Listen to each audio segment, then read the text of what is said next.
But wasn't it apparent to the man that after seeing a baby who is just newly born and the other baby who was about maybe 2 months old, that there was some kind of disparity in the size and shape? That Yes. As a matter of fact, while we were discussing, I told the man that even you, when you went out, when you saw the two babies, didn't you notice disparity between them? He said, well, there was it, there was some kind of disparity, but you see, he said the wife, he asked the wife, this one is different and this one is different. He said, the wife said, don't you know that there are unidentical twins?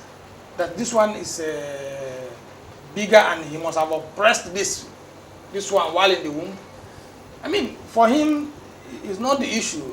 Somebody says he has twins, and nobody else is saying,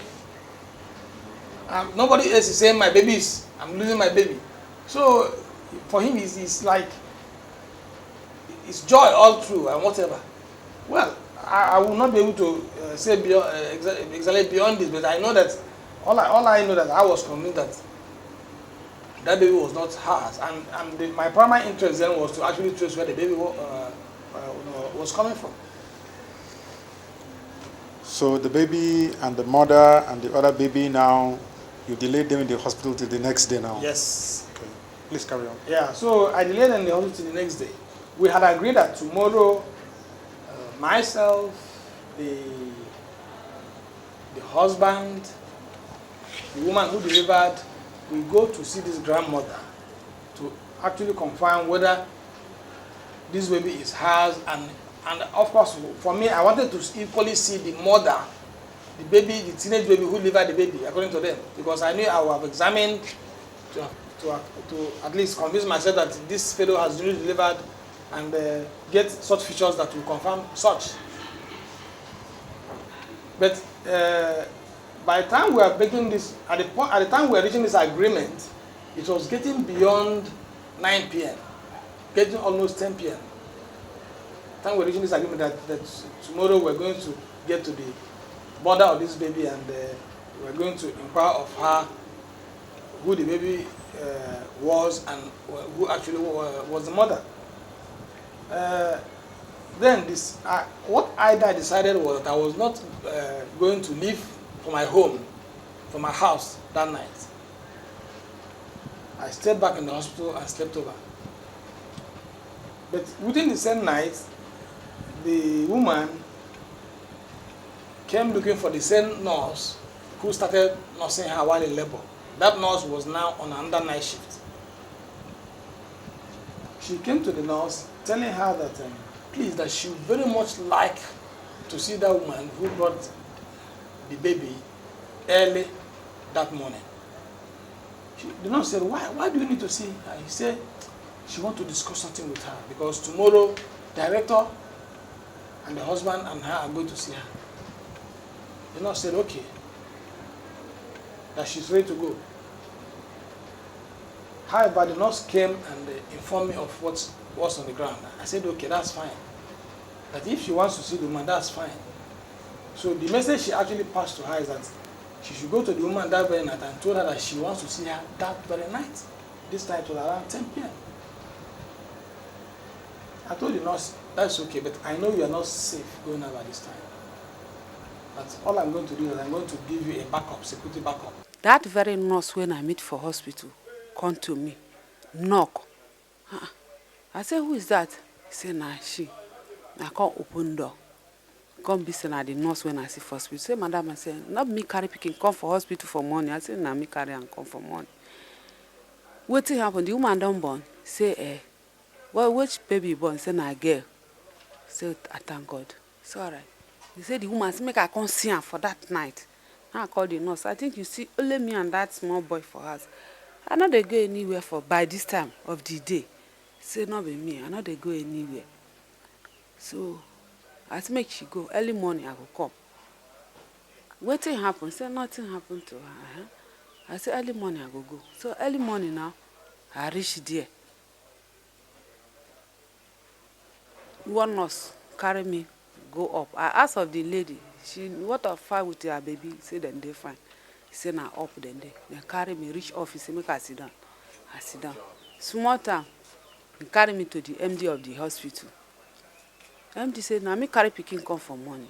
I say say na me carry the pikin come. He say wetin I know about this pikin when I carry come. So I don't know anything. No. I dey outside now, mama carry the pikin come say in the farm go help and look am. Then I say what of the mother? He can't tell me say mother no well, they sick, dey hospital. So I can't tell am everything. He say as even if I call the nurse when I meet here, now the same thing. The nurse don't ask me before I drop this pikin go. Say wetin dey happen? The man say this our story. Say he dey somehow. Then he go send for the nurse. Say the time wey this woman carry this pikin come, wetin tell you? The nurse can't talk exactly wetin I talk. Before the MD can't tell me say the lady say na me get it, my pikin, na I get the pikin. Say my pikin say no want the pikin, me I no want the pikin. So now make me carry am, come give am. Carry am, come give am. Say they dash am pikin, I be I sell am for am. I be how I will give am pikin. Say I want to see that time. I never see the woman. I say I want to see this woman face to face before the MD of the hospital go carry am come. Call am, come my sister. You know me before? She said no. Now me carry pikin give you. He said no. Wetin make you tell them say na me give you pikin? She just look before the MD come. They ask and say where she from bring this pikin. Small time begin dey put another small time. Say from inside bus. Say the mama carry and give am go down. Another time he say na for road. Now the end he say they never get through from this matter. Well, I informed the invited woman that sorry, you can't go home again. I said because you can see that there's a problem at hand. That we thank you for coming and we want you to help us in unraveling this mystery. That you stay around, at least let the husband of the woman come around. Well, the husband did come later. I summoned him with some friends that he came that said, please, this is a situation that is on the ground now. That is, it's to the point that you can no longer manage it. We have to now make effort and contact the police. We went to the police and said, we have a case in our hand. Please come in and help us to unravel it. Fortunately, we have the woman who brought the baby in her custody, the delivery woman in her custody, and every interested party is in her custody. So the police can come in and have a handy job. The husband and the doctor now went to Festac police station to report, where all these facts emerged. From that period to this time, the biological mother and the father of the stolen child, including the authorities of Arujolad Hospital, had gone to Pedro police station to lodge a report of theft of a child. The police from that end followed up equally, came to the hospital, saw the doctor in charge of the hospital, Dr. Oladipo, and in the course of interrogation and interrogating the taxi cab driver, who now took the woman with the baby away from that hospital, the taxi driver now confirmed that actually he saw a woman carrying a baby and he said he should be taken to Okokomaiko bus stop. So while they were there with the police at Shomolu, the detectives from Festac came there to find out from the same hospital based on what they got from the suspect, Mrs. Chidiebere Obi, and asked them whether there was any case of child theft in that hospital.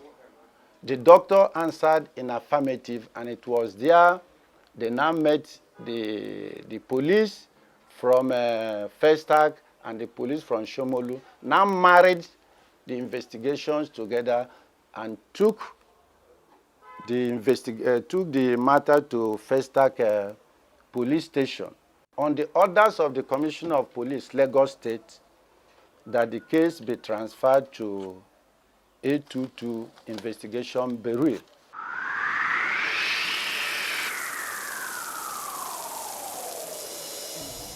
The police works hard to ensure a peaceful society for all.